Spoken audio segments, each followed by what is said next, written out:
So is it accurate? We talked about the environmental degradation, the garbage, the pollution that is out there on lands here, including federal lands in southern Arizona. Is that accurate that this problem has been getting worse? It's been getting worse. It's an environmental degradation.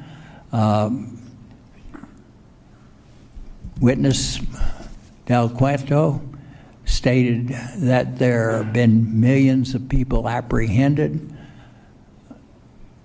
Bottom line, if you have 3 million people coming across the border at 8.5 pounds of garbage apiece, that's 12,500 tons of trash. I get very tired of riding through my ranch and seeing and observing trash left by these crossers. So you've seen a massive increase over the last couple decades, is that correct? That's correct. Yeah, thank you very much. Mayor, I want to turn to you. You mentioned about social media, about how they use that to be able to facilitate these illegal crossings. Yes, sir. So we have a federal law that prevents someone from breaking the law. So in other words, let's say you took out an ad in a newspaper and you said, hey, drive your car down to the southern border and you can pick up a bunch of people that are hauling fentanyl. That would be illegal under federal law. Do you think that law should be enforced in regards to the social media companies? Chairman Tiffany, yes, sir, I definitely do. And the sheriff can talk for days on this one.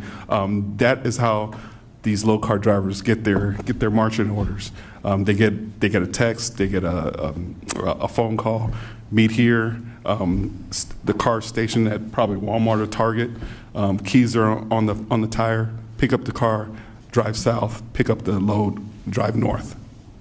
Yeah, so we had a vice president from Microsoft say that, I believe it was one of the social media companies that said that, our platform gets used to be able to facilitate these illegal crossings. I think it's about time that the social media companies, who are quick to censor some people, that they do their job to prevent these illegal transactions from going on. Sheriff Daniels, I want to talk about fentanyl for just a second.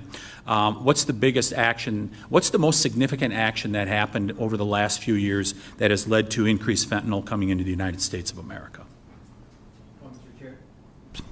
Well, Mr. Chairman, let me just say this. The biggest thing is when we deferred our Border Patrol, which is the frontline agents on the line, and put them in processing and other duties assigned. You shut down the checkpoints.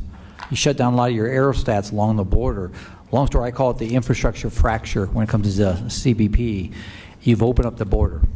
And the more agents you take off the border, the more opportunities. The cartels are the true winners in this, and they are exploiting our borders with fentanyl. So in other words, Sheriff, on January 20th of 2021, when President Biden in effect declared open borders, that is largely what precipitated this massive increase of fentanyl coming into our country. Is that right?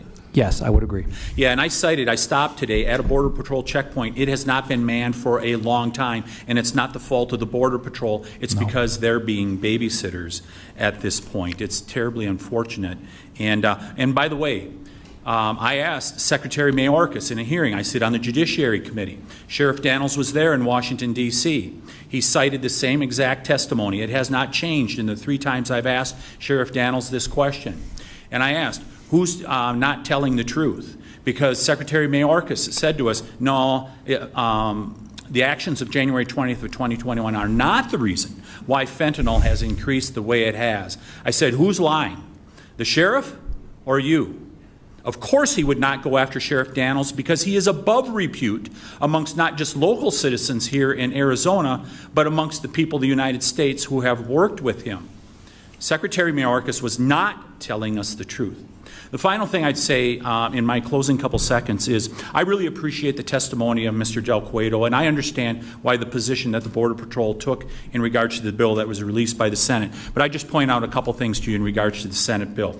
The President can declare an emergency under that bill at any time and have open borders. Do you think for a second the current President would not declare an emergency and allow open borders to happen? Furthermore, the lead author, one of the lead authors said over the past weekend, under that bill, the border never closes, and went on to say that just today, that our priority, not American citizens, our priority is not American citizens, it is the people who are in here illegally.